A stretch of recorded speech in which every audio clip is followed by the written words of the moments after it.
দাদা হুজুর পীর কেবলা রাহমাতুল্লাহ আলাইহি ভাবিনি সমাজের মুখে আমাকে আমার সম্মান বাড়বে কি কমবে? আল্লামা হুজুর চিন্তা করেননি আমার সম্মান বাড়বে কি কমবে। পীর আল্লামা দরগাপুরি রাহমাতুল্লাহ আলাইহি ভাবিনি আমার সম্মান বাড়বে কি কমবে। আল্লামা হুজুর চিন্তা করেননি সমাজের মানুষ আমাকে গালি দেবে কি দেবে না। আমি আল্লামা রুহুল আমিনকে বাহাবা দেবে কিনা। কিন্তু আমরা যারা সমাজের বুকে হুজুর সেজে ঘুরছি বাবা, আমাদের টেনশন হয়ে গিয়েছে আমার দল থেকে আমার কাছ থেকে যেন ভক্ত মুরিদ কমে না যায়। পার্থক্যটা বোঝাচ্ছি আমি। আমিরুশ শরিয়াত আলা হযরত দাদা হুজুর পীর কেবলা রাহমাতুল্লাহ আলাইহি হুজুর 57টা ওসিয়াত রেখে গিয়েছে বাবা। এই 57টা ওসিয়াতে আমি শাহনাজ একটা মানি আর 56টা আমার মানার প্রয়োজন হয় না। কারণ এই একটা মানাকে কেন্দ্র করে সমাজের জনসাধারণ মানুষগুলোকে সহজে রঙিন চশমা পরিয়ে দেওয়া সম্ভব। একখানা চশমা রঙিন চশমা যদি ওই ওসিয়াতের একটা ধারাকে নিয়ে যদি আমরা পরিয়ে দিতে পারি অতি আমরা ফুলে ফেপে মালামাল হয়ে যাব। 56টা পানিতে পড়ে থাকি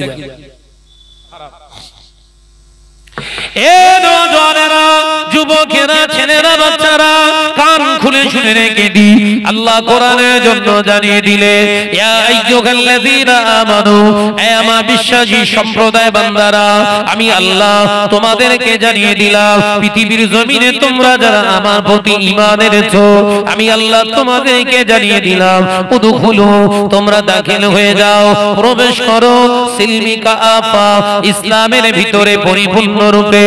এ নওজওয়ানেরা যুবকেরা ছেলেরা বাচ্চারা ইসলামের ভিতরে প্রবেশ করো আমি আল্লাহ জানিয়ে দিলাম ইসলামের ভিতরে প্রবেশ না করলে এরপরই আল্লাহর সংকেত আল্লাহ ইঙ্গিত দিয়ে জানিয়ে দিলেন ওয়ালা তাত্তাবিউ খুতুওয়াতিশ শাইতান খবরদার শয়তানের পথ অনুসরণ তোরা করবি না। এ দুনিয়ার মুসলমানেরা কান খুলে শুনে কি দিন ঈমান আনার পরেও আল্লাহ পাক জানিয়ে দিলেন ইসলামের ভিতরে পরিপূর্ণ রূপে প্রবেশ করো। ইসলামের ভিতরে পরিপূর্ণ রূপে প্রবেশ করা মানে আমি শাহনাজ আমার জবান দিয়ে মিথ্যা কথা বলতে পারবো না। এগুলো ফাসিক ব্যক্তিরা করে। আমি যদি ইসলামের ভিতরে ছায়াতলে এসে পরিপূর্ণ এসে যায় আমি কারোর সমালোচনা করতে পারবো না। এটা ইসলাম আমার জন্য রাইট দেয় না। আমি যদি প্রকৃত ইসলামের ভিতরে এসে যাই কারণ নামে মিথ্যা তহমত দিতে পারবো না। ইসলাম আমার জন্য এর অনুমতি দেয় না, অনুমোদন দেয় না। আমি যদি ইসলামের ভিতরে এসে যাই আমি এলআইসিতে যোগ হতে পারবো না গোপনে গোপনে। যদি আমি ইসলামের ভিতরে এসে যাই আমি গরিবের মাল প্রাইভেট করে নিজের দিকে ঘুরিয়েও নিতে পারবো না। শরিয়ত এটাও আমাকে অনুমতি দেয় না। সোনা মানিকেরা কান খুলে শুনে রেখে দেন, জেনে রেখে দেন আল্লাহ নবী পাক জবানে জানিয়ে দিলেন ও আমার সাহাবীরা শুনে রেখে দাও আমি রাসূলুল্লাহকে সাল্লাল্লাহু আলাইহি ওয়াসাল্লাম তোমাদের জানিয়ে দিয়ে গেলাম এমন একটা দিন আসবে সময় আসবে যেদিন মানুষ যেদিন আমার উম্মতিদের ধন সম্পদের অভাব হবে না। পৃথিবীর জমিনে মুসলমানেরা সম্পদ বলা হয়ে যাবে। মুসলমানের টুপি থাকবে, দাড়ি থাকবে, হজ থাকবে, নামাজ থাকবে, যাকাত তারা দেবে।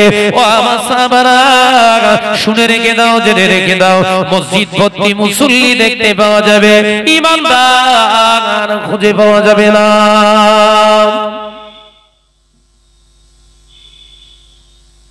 তাহলে টুপি দাড়ি আর জুব্বা পরে নামাজ পড়ছে কারা? আলোচনা বুঝতে পারেননি? সাহাবায়ে কেরামেরা প্রশ্ন করেছিলেন ইয়া রাসূলুল্লাহ হাবিবাল্লাহ হুজুর কারণটা কি একবার দয়া করে বলুন। আল্লাহ নবী বলেছিলেন দুটি কারণ। নাম্বার 1 হলো আমার উম্মতেরা সুদের দ্বারস্থ হয়ে যাবে বাবারা। ও আমার সাহাবীরা উম্মতেরা সুদের দ্বারস্থ হয়ে যাবে। হারাম ছাড়া মুসলমান চলতে চাইবে না। হারামের উপরে তাদের জীবন ডিপেন্ড করবে। মেরে নেওয়া, কেড়ে নেওয়া, ছেড়ে নেওয়া এটাই তারা প্রফেশনাল হয়ে যাবে, এটাই তাদের জীবিকা হয়ে দাঁড়াবে। ও আমার সাহাবারা, আমি নবী জানিয়ে দিলাম হারামের মাল যে জিসমের ভিতরে ঢুকে যায়, প্রথম নাম্বার তার ভিতর থেকে যেটা বেরিয়ে যায় সেটা হলো আল্লাহর ভয় তার অন্তরে আর থাকে না। কার ভয় থাকে না? জোরে বলেন, আল্লাহর ভয়। হারামের মাল জিসমের ভিতরে ঢুকলে প্রথম নাম্বার যেটা আমার আপনার কাছ থেকে চলে যাবে খাউফিল্লাহ, আল্লাহর ভয়। বাসে যাচ্ছিলেন, যেতে যেতে দেখলেন সিট সব বুকিং, সবাই বসে আছে। আপনি একজন আর যুবকেরা, ছেলেরা, বাচ্চারা, পর্দানিশিনা মা ও বোনেরা, আমি আলোচনা বোঝাতে চেয়েছিলাম আল্লাহ বা হুজুর আল্লাহর জন্য কাজ করলেন, মুজাদ্দিদুজ্জামান আল্লাহর জন্য কাজ করলেন। পৃথিবীর জমিনে তাদের ফেক আইডির প্রয়োজন হলো না, গালি দেওয়ার প্রয়োজন হলো না। আল্লাহর ওলি পীর দরগাপুরী রহমাতুল্লাহ আলাইহি দিনের কাজ করলেন, মানুষকে গালি দেওয়ার প্রয়োজন হলো না, মানুষের নামে মিথ্যা প্রচার করার প্রয়োজন হলো না। এই মানুষগুলো দুনিয়া থেকে চলে গিয়েছে বটে, মানুষের হৃদয়ে তারা আজও জিন্দা হয়ে আছে। আমি সারা আমার আব্বা জানো দুনিয়া থেকে চলে গিয়েছে বাবা। ও বাবাজিরা শুনে রেখে দেন, জেনে রেখে দেন, আজকে বড় কষ্ট হয় বাপ হারিয়ে ফেলেছি, কিন্তু আপনাদেরকে বলে যায় বাপের জন্য সাপোর্ট করার কোনো জায়গা নাই। আমার বাপ আমার আব্বা জান সেই রাস্তার পথি নিজেকে বিলিয়ে দিতে পারেন না বলে তার কবরের পাশে জিয়ারত করার আমি সন্তান ছাড়া আর কেউ থাকে না। ছেলেরা, বাচ্চারা, পর্দানিশিনা মা ও বোনেরা, আলোচনা বোঝো। আল্লাহর মাহবুব বান্দারা যে রাস্তায় গিয়েছে, আজকে আমাদের সেই রাস্তায় হাঁটতে হবে। আলোচ্য বিবেচ্য বিষয় এই জায়গায় আমি আলোচনা করতে চাইলাম। মুজাদ্দিদুজ্জামান ইঞ্জিনিয়ার কলেজ করেননি, মুজাদ্দিদুজ্জামানের জীবন ইতিহাস নিয়ে পড়লে দেখা যায় আল্লাহর ওলি মুজাদ্দিদুজ্জামানের আম্মা জান হযরতে মুহাব্বাতুন্নেসা রাহমাতুল্লাহ আলাইহা নিজের সন্তান হযরতে আবু বকর সিদ্দিকী দাদা হুজুর পীর কেবলাকে ছোটবেলায় ইংরেজি শেখানোর জন্য ভর্তি করেছিলেন। আমার ছেলে আবু বকর ইংরেজিতে কথা বলবে, আমার ছেলে আবু বকর বড় চাকরি বাকরি পাবে, আমার ছেলে আবু বকর ভালো ইংরেজদের অফিসে চাকরি করবে, বড় হয়ে চাকরি পাবে। এ নওজওয়ানেরা মুজাদ্দিদুজ্জামান দাদা হুজুর পীর কেবলা রাহমাতুল্লাহ আলাইহি ভর্তি করেছিলেন ইংরেজি স্কুলে। ইংরেজি স্কুলে পঠন পাঠনের জন্য, কিন্তু না না না, আম্মা রাতের অন্ধকারে ঘুমের ভিতরে স্বপ্ন দেখেছিলেন আমার আবু বকরের কলিজাকে ফেড়ে ফেলে, বুকটাকে ফেড়ে ফেলে কলিজা বার করে সমস্ত পানি দিয়ে ধৌত করা হচ্ছে। মুজাদ্দিদুজ্জামানের আম্মা জান আল্লাহর মাহবুব বান্দি ছিলেন। হুজুর একজন আলেমের কাছে জেনে নিলেন, হুজুর আমার ভালো করে স্বপ্নের তাবিরটা জেনে নিয়ে তারপরে তিনি বললেন, ও বাবা আবু বকর, ইংরেজি স্কুলে তুমি আজ যেও না, ওই স্কুলে শিক্ষা তোমার করা যাবে না। ও বাবা আবু বকর, আমি চাই এমন একটা শিক্ষা গ্রহণ করো যে শিক্ষার ভিতর দিয়ে আল্লাহ আল্লাহ রাসূলকে খুঁজে পাওয়া যায়। আল্লাহ ওয়ালা যারা হয়, ইসলামের যারা খাদেম হয়, তারা মানুষকে কখনো কুপথ দেখাতে পারেন না। এটাই হলো ইসলামের সবথেকে বড় হাতিয়ার।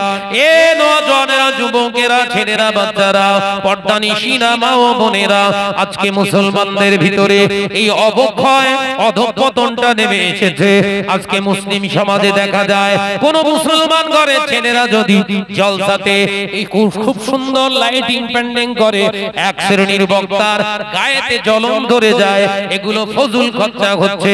আমি কিছুদিন আগে এক জায়গায় জলসায় গেলাম, ঘরের 9 জন যুবক ছেলেরা জলসা মাহফিল দেওয়ার জন্য সুন্দর লাইট টাইট করেছে, তারা সুন্দর লাইটিং মাইকিং প্যান্ডেল করেছে বলে এক শ্রেণীর মৌলভী সাহেব সেখান থেকে ফতোয়া দিচ্ছে ফজুল খরচা। অথচ ওই মৌলভী সাহেব, ওই ইমাম সাহেব মসজিদে জুম্মা পড়াতে যেয়ে মুসল্লিকে একবারও বলল না বাড়ির কেবিল গুলো খোলো, এগুলো সব হারাম, এগুলো ফজুল খরচা, এগুলো আপনার না খুললে ইবাদত কবুল হবে না। প্রথম ফতোয়া এসেছে কার বিরুদ্ধে? এই জলসা দিচ্ছে যে ছেলেগুলো, এদের বিরুদ্ধে। এরা আবার গান বাজনা করলে হুজুর হয়তো কিছুই বলতো না। জাতিকে কি করে শেষ করছে এরা। এই কিছুদিন আগে আমাদের নারায়ণপুর বাজারের কাছে একটা কেরাত সম্মেলন হয়েছে, আপনারা জানেন তো? হয়েছে না?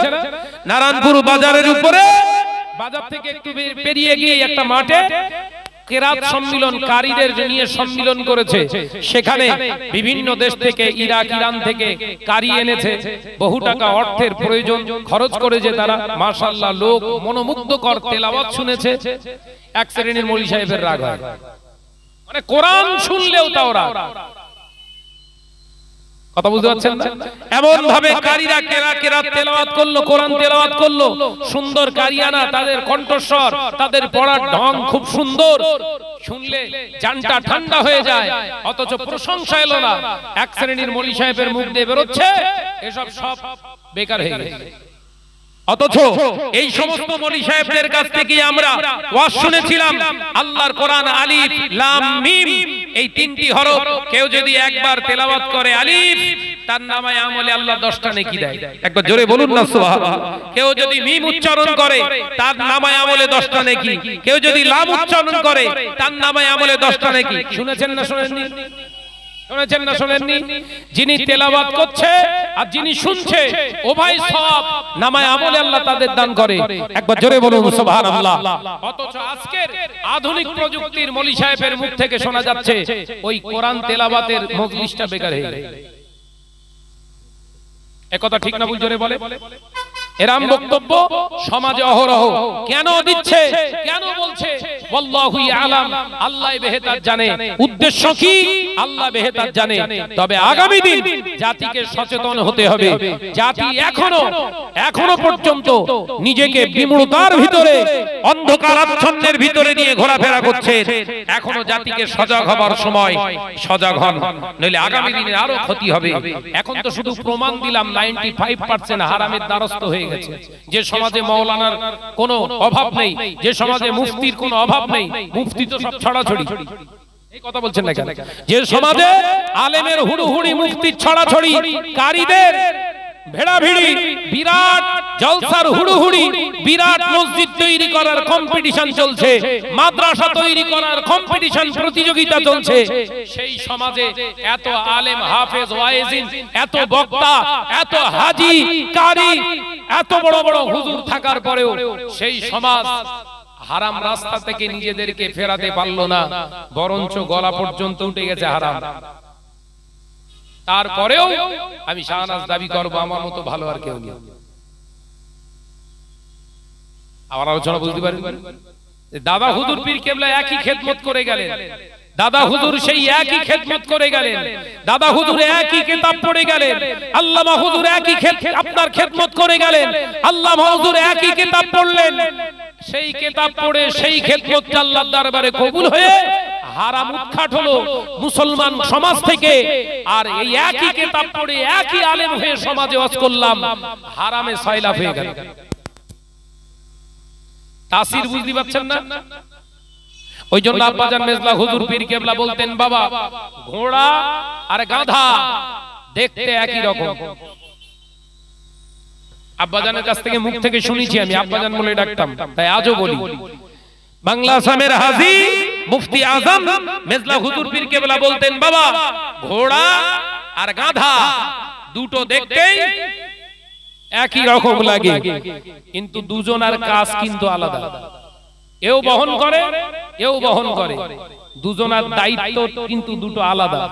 ঘোড়ার পিঠে উঠে নিজের পোষ্য ঘোড়ার উপরে পিঠে আপনি বসুন, ওখানে যদি ঘুমিয়েও পড়েন আপনাকে ঠিক টানতে টানতে টানতে টানতে আপনার খোলাপোতার বাজারে এসে দাঁড়িয়ে থাকবে। ওর নাম ঘোড়া, ও গন্তব্যস্থল বোঝে। আর ওই গাধার পিঠে উঠবেন, ও জানে মালিক আমার পিঠে বসেছে মানে শুধু যেতে হবে। কথা বুঝাচ্ছেন না? মালিক আমার পিঠে উঠে আছে মানে আমাকে, আমার দায়িত্ব হচ্ছে শুধু বহন করা। দাদা চলছে, চলতে চলতে চলতে চলতে হঠাৎ ঘুম ভেঙে গিয়েছে। খোলা পোতায় আসার কথা ছিল, গাধার পিঠে ওঠার কারণে আমার লিয়ে হাজির করে সে বসিরহাট ব্রিজের উপর। কথা বুঝতে পারছেন?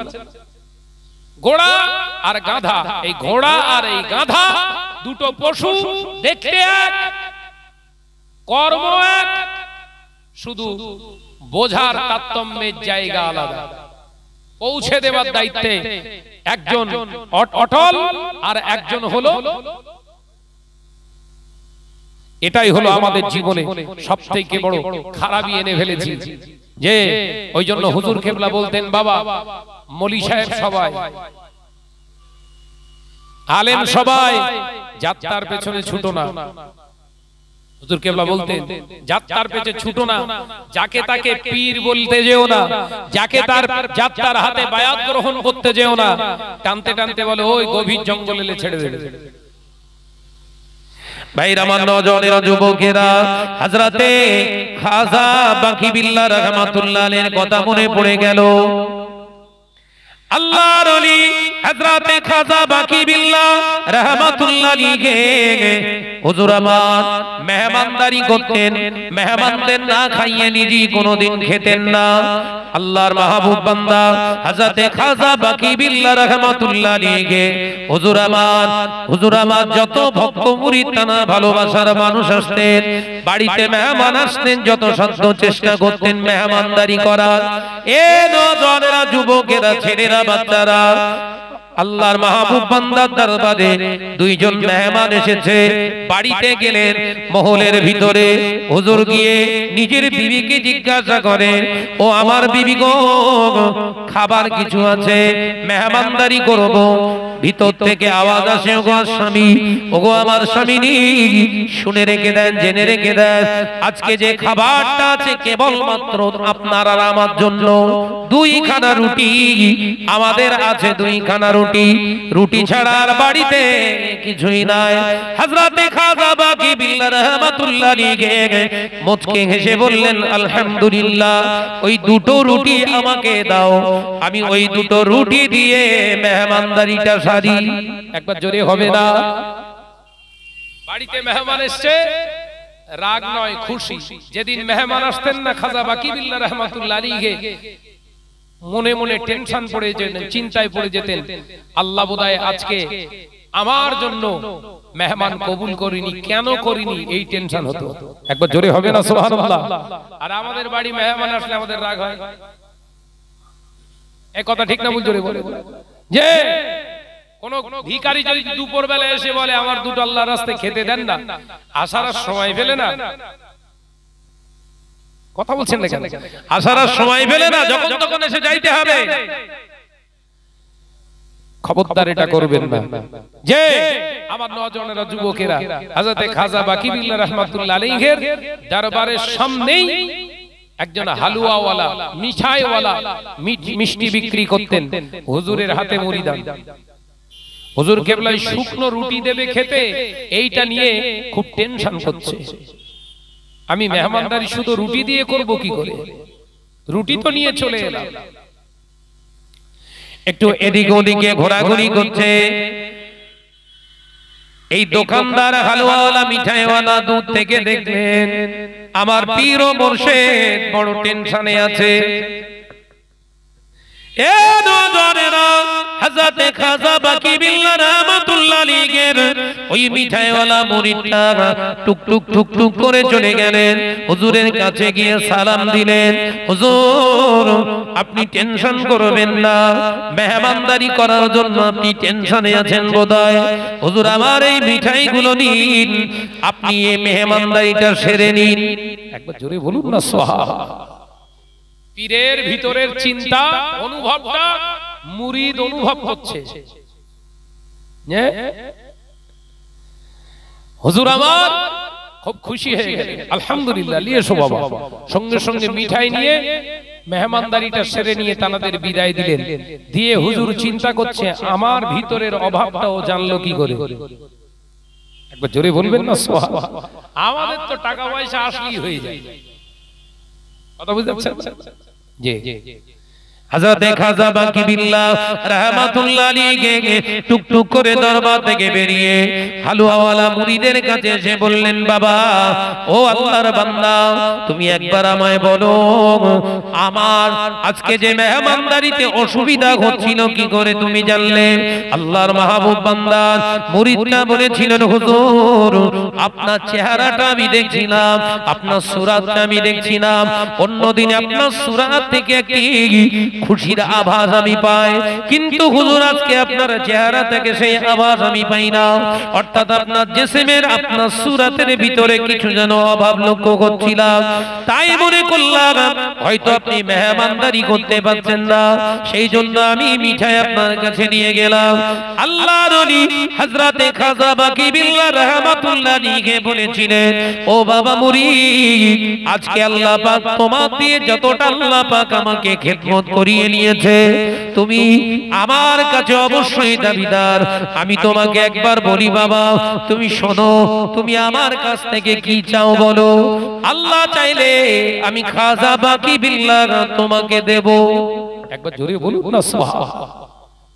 তুমি আমার অভাব অভিযোগটা অনুভব করেছো, আজকের এই সম্মান আল্লাহ তোমার ওসিলায় আল্লাহ আমাকে বাঁচিয়েছে, তাই তোমার দাবি থাকতে পারে, বলো বাবা তোমার কোনো দাবি আছে আমার কাছে, পাওয়ার আছে? হুজুর কেবলার কথা শুনে মুরিদ বলছে, কি মুরিদ দেখেন, হুজুর কেবলার মুরিদ মিঠাইওয়ালা বলছে, হুজুর আমি যা চাইবো আপনি দিতে পারবেন না। কি বলছে? আমি যা চাইবো আপনি দিতে পারবেন না। আরে বাবা ইনশাআল্লাহ বলো না, ইনশাআল্লাহ চেষ্টা তো করব। বলে হুজুর ছেড়ে দেন না, আপনি দিতে পারবেন না। মুর্শিদের মুরিদ অর্থাৎ পীরের কথার উপরে আবার বললেন, হুজুর ও আপনি আমায় দিতে পারবেন না, ছেড়ে দেন। আল্লাহর ওলি হযরতে খাজা বাকি বিল্লাহ রাহমাতুল্লাহ আলাইহি হুজুর জজবার সঙ্গে বললেন, বাবা ও বাবা আল্লাহর বান্দা, একবার তুমি চেয়ে দেখো, আমি অবশ্যই আল্লাহ চাইলে তোমায় দেব। আল্লাহর মাহবুব বান্দা কথা শুনে ওই সময় মুরিদটা বলেছিলেন, হুজুর আমি আপনার কাছে টাকা পয়সার জন্য দোয়া চাইবো না, হুজুর আপনাকে বলবো না, আপনার ব্যবসা আমার ব্যবসা বাণিজ্যে আল্লাহ উন্নতি দান করো। হুজুর আপনি যখন বলছেন দেবেন, আমি চাই আপনার মতো খাজা বাকি বিল্লাহ হতে। একবার জোরে বলবেন না, আপনার মতো খাজা বাকি বিল্লাহ আমাকে বানিয়ে দেন। হুজুর মুসলমান ওয়াদা খেলাপ করে না, হুজুর মুসলমান মিথ্যা কথা বলে না। হুজুর দয়া করে একবার আপনি কথা যখন দিয়েছেন, আপনার মতো খাজা বাকি বিল্লাহ আমায় বানিয়ে দিন। আল্লাহর ওলি হযরতে খাজা বাকি বিল্লাহ বলেছিলেন, ও বাবা ভক্ত মুরিদ শোনো শোনো শোনো বাবা, আমি তোমার কথা শুনলাম বাবা, তবে শোনো তুমি সহ্য করতে পারবে না, ধৈর্য হয়তো তোমার ভিতরে নাই। আল্লাহর মাহবুব বান্দার কথা শুনে মুরিদ বলেছিলেন, হুজুর ইনশাআল্লাহ আল্লাহ চাইলে অবশ্যই আমি সবরকারীদের অন্তর্ভুক্ত হব। একবার জোরে বলুন না সুবহানাল্লাহ। আল্লাহ চাইলে আমি ধৈর্য ধারণকারীদের অন্তর্ভুক্ত হব ইনশাআল্লাহ। খাজা বাকি বিল্লাহ রাহমাতুল্লাহ আলাইহি বললেন, বাবা তাহলে এক সপ্তাহ দেরি করো, এক সপ্তাহ পরে আমার দরবারে এসো, আল্লাহ চাইলে ইনশাআল্লাহ তোমাকে সেই রাস্তা দেখানো হবে। একবার জোরে বলুন না সুবহানাল্লাহ। আমরা বসিরহাটে যাই, উরফরা শরীফে যাই, আজমির শরীফে যাই, সব তাবিজ কালাম নিয়ে এসেছি কেন? কাজ কারবারে ব্যবসা বাণিজ্যে যেন একটু ফুলে ফেপে মোটা হয়। ছেলে চাকরি পায়নি, হুজুর দোয়া করেন ছেলে যেন চাকরিটা পেয়ে যায়। সব দুনিয়া আর এই মুরিদ কি চাচ্ছে? ব্যবসা বাণিজ্য ফুলে ফেপে মোটা হবে, এ দোয়া না, আপনার মতো খাজা বাকি বিল্লাহ হতে চাই। একবার জোরে বলবেন না। চাওয়া পাওয়ার ভিতরেই সব, চাওয়া পাওয়ার ভিতরেই সব। ভাইরা আমার, নওজওয়ানেরা, যুবকেরা, হযরতে খাজা বাকি বিল্লাহ রাহমাতুল্লাহ আলাইহি ওই মুরিদটা ঠিক গুনে গুনে গুনে গুনে এক সপ্তাহ পরে গিয়ে হুজুরের দরবারে হাজির হয়ে গেলেন। আসসালামু আলাইকুম। ওয়া আলাইকুমুস সালাম ওয়া রাহমাতুল্লাহ। ও আল্লাহর বান্দা, কি খবর? হুজুর আমি এসেছি। কেন আসলে বাবা? হুজুর আপনি কথা দিয়েছিলেন আমাকে খাজা বাকি বিল্লাহ বানাবেন। হুজুর আমি এসেছি খাজা বাকি বিল্লাহ হতে। একবার জোরে বলবেন না? এ নওজওয়ানেরা, যুবকেরা, ছেলেরা, বাচ্চারা, আল্লাহর মাহবুব বান্দা হযরতে খাজা বাকি বিল্লাহ রাহমাতুল্লাহ আলাইহি হুজুর বললেন, বাবা আমার দরবারে এসে বসো।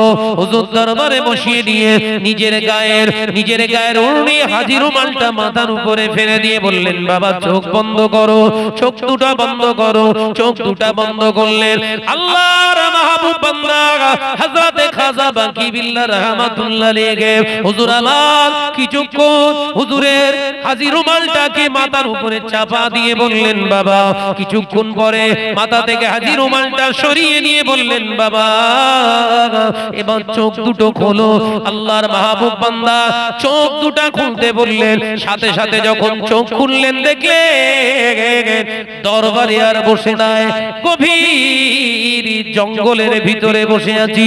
চতুর্দিকে বাঘ, সিংহ, হিংস্র জন্তুর গোটা এলাকা ঘিরে বসে রয়েছে। আল্লাহর মাহবুব বান্দা বললেন, ও বাবা তুমি যে খাজা বাকি বিল্লাহ হবে বলেছিলে, বাবা তুমি কি এই জঙ্গলের ভিতরে থাকতে পারবে? এখানে আল্লাহর উপাসনা, আল্লাহর ইবাদত বান্দেগী করতে হবে, তপস্যা করতে হবে, তুমি কি এটা পারবে বাবা? আল্লাহর মাহবুব বান্দার মুরিদরাও বলেছিলেন, হুজুর আপনি দোয়া করেন আমি এই জঙ্গলের ভিতরেই থাকতে চাই, কোনো অসুবিধা নাই। দোয়া যদি আপনার থাকে আমি জঙ্গল কেন যে কোনো জায়গায় আমি থাকতে প্রস্তুত।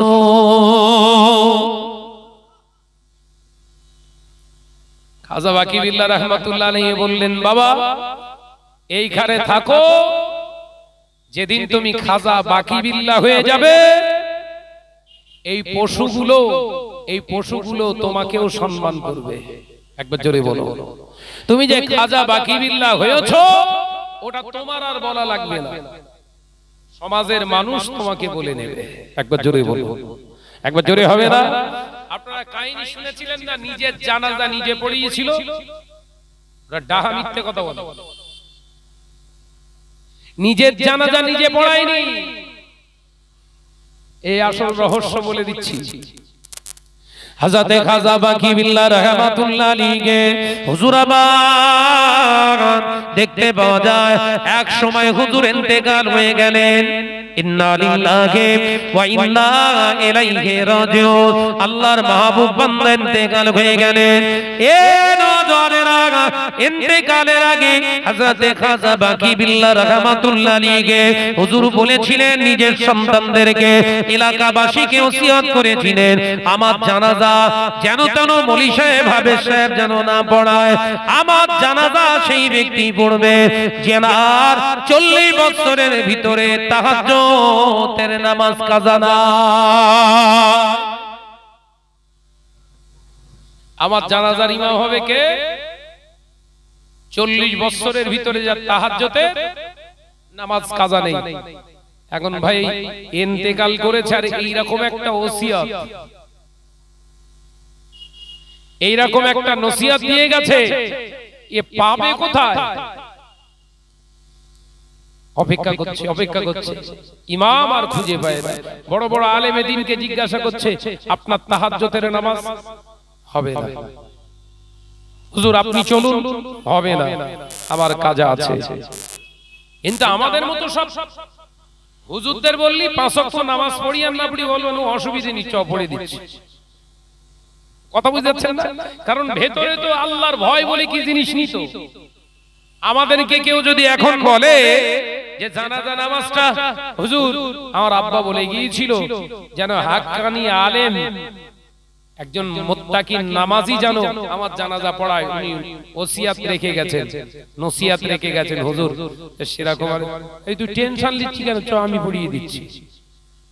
কারণ আমার টার্গেট জানাজা যার পড়াচ্ছি ও তো আর জিন্দানি, ও তো একবারও বলবে না আমার এই হুজুর তুই আমার জানাজা পড়িস নে, তুই নামাজ পড়িস নি। হযরত খাজা বাকি বিল্লাহ রাহমাতুল্লাহ আলাইহির জানাজার ইমাম আর খুঁজে পাওয়া যাচ্ছে না। এ নওজোয়ানেরা, যুবকেরা, ছেলেরা, বাচ্চারা, পর্দানিশিনা মা ও বোনেরা, হযরতে খাজা বাকি বিল্লাহ রাহমাতুল্লাহ আলাইহি জানাজার ইমাম খুঁজে পাওয়া যায় না। হঠাৎ দেখতে পাওয়া যায় একটা ঘোড়ার উপরে সওয়ার হয়ে মুখ থেকে জঙ্গলের ভিতর থেকে বেরিয়ে আসছে একজন ব্যক্তি। হুজুর আমার দেখতে পাওয়া যায় জঙ্গলের ভিতর থেকে বেরিয়ে এসেছে। আর যখন জঙ্গলের ভিতর থেকে বেরিয়ে আসছে, আপনার জঙ্গলের ভিতরে বিষধর সাপ, সব হিংস্র জন্তু জানোয়ার আল্লাহর মাহবুব বান্দার পিছনে ছুটে ছুটে সামনে ঘিরে ধরলেন। হুজুর আপনি যাবেন না, আমাদেরকে ছেড়ে যাবেন না, আমাদেরকে ছেড়ে যাবেন না, আমাদেরকে ছেড়ে যাবেন না। আপনার অভাব আমরা পূর্ণ করতে পারবো না। আমরা কাকে আর পাহারা দেব? কার জন্য আমরা রাত জাগবো? কার জন্য আমরা আজ ইন্তজার করব? আপনি চলে গেলে কাকে নিয়ে থাকবো? পাহাড়ে সমস্ত জঙ্গলের হিংস্র জন্তু জানোয়ার কান্দে। এ নওজোয়ানেরা, আল্লাহর মাহবুব বান্দা আশ্বাস দিলেন আমি আবার আসি, আমি আবার আসি। সবর করো বাবারা, সবর করো। আল্লাহর ওলি ঘোড়ার পিঠে সওয়ার হয়ে কাপড়ে মুখটা ঢেকে জানাজার কাছে এসে বললেন, বাবা দীর্ঘক্ষণ ধরে দাঁড়িয়ে আছো কেন? না আমার আব্বা জান ওসিয়াত করে গিয়েছে তার জানাজা নামাজটা যে কোনো মৌলভী সাহেব পড়াতে পারবেন না, আব্বা জানের জানাজাটা ওই ব্যক্তি পড়াতে পারবে যা 40 বছরের ভিতরে তাহাজ্জুদের নামাজ কাজা নাই। আল্লাহর মাহবুব বান্দা বললেন, বাবা তুমি টেনশন করো না, চলো তোমার আব্বা জানের জানাজার ইমাম আমি নিজে হয়ে গেলাম। একবার জোরে বলবেন না? জানাজা হয়েছে, দাফন হয়েছে, ভাই 40 বছরের ভিতরে তাহাজ্জুদের কাজা নাই, এরকম একজন মানুষকে দেখার ইচ্ছা মানুষের ভিতরে তৈরি হবে না? সবাই ঘিরে ধরেছে, হুজুর আপনার পরিচয়টা? বাবা জানতে হবে না, জানাজা হয়ে গেছে, ছেড়ে দাও। হুজুর আপনার পরিচয়টা? আরে বাবা বলছি তো জানার দরকার নেই, প্রয়োজন মিটে গেছে ওই পর্যন্তই। না হুজুর যেতে দেবো না, আমার বাপের জানাজা আপনি পড়লেন, আপনার চেহারা দেখবো না। হযরতে খাজা বাকি বিল্লাহ হুজুরের ওই মুরিদটা হুজুরের ছেলের হাতটা ধরে নিজের মুখের রুমালটা সরিয়েছিলেন, দেখলেন অবায়ব আমার আব্বাজান খাজা বাকি বিল্লাহ। একবার জোরে বলুন সুবহানাল্লাহ। এটা জোরে বলতে পারেন না? এ নওজোয়ানেরা, যুবকেরা, ছেলেরা, বাচ্চারা, হযরতে খাজা বাকি বিল্লাহ রাহমাতুল্লাহ আলাইহি ওই মুরিদটা ছুটে ছুটে ছুটে ছুটে ছুটে ছুটে বিবির কাছে এসে হাজির, নিজের ঘরের কাছে এসে হাজির। সবাই বললেন, খাজা বাকি বিল্লাহ হুজুর নিজের জানাজা নিজে আদায় করেছে, নিজের জানাজা নিজে আদায় করেছে। হযরতে খাজা বাকি বিল্লাহ রাহমাতুল্লাহ আলাইহি ওই মিষ্টিওয়ালা, আপনার মিঠাইওয়ালা মুরিদটা ছুটে ছুটে বিশ্বাস না করে নিজের স্ত্রীর কাছে চলে এলেন। নিজের স্ত্রীর থেকে বড় চেনা আর কেউ চিনতে পারে না। স্ত্রীর কাছে সার্টিফিকেট নিতে এলেন, সত্যি আমি খাজা বাকি বিল্লাহ হলাম কিনা। এ নওজোয়ানেরা, যুবকেরা, ছেলেরা, বাচ্চারা, হযরতে খাজা বাকি বিল্লাহ রাহমাতুল্লাহ আলাইহি ওই মিঠাইওয়ালা মুরিদটা হুজুর আমার স্ত্রীর সামনে দাঁড়িয়ে, ঘরের সামনে দাঁড়িয়ে দরওয়াজার বাইরে থেকে আওয়াজ দেয়, আসসালামু আলাইকুম। ওয়া আলাইকুমুস সালাম রাহমাতুল্লাহি ওয়া বারাকাতুহু। ঘরের দরওয়াজা খুলে ঘরের দরওয়াজা বন্ধ করে দিলেন। ঘরের বাইরে থেকে আওয়াজ দেয়, হুজুর হুজুর হুজুর আমরা শুনেছি আপনি ইন্তেকাল করেছেন। হুজুর আমি শুনেছি আপনি ইন্তেকাল করেছেন, আপনি তো জিন্দা, আপনি এলেন এখানে। হুজুর আপনার জানাজা হলো শুনলাম, হুজুর আপনি এখানে দাঁড়িয়ে রয়েছেন, আমাকে সালাম দিলেন। আল্লাহর মাহবুব বান্দার বিশ্বাস হয়ে গেল, আল্লাহ আমাকে খাজা বাকি বিল্লাহ হিসাবে কবুল করেছে।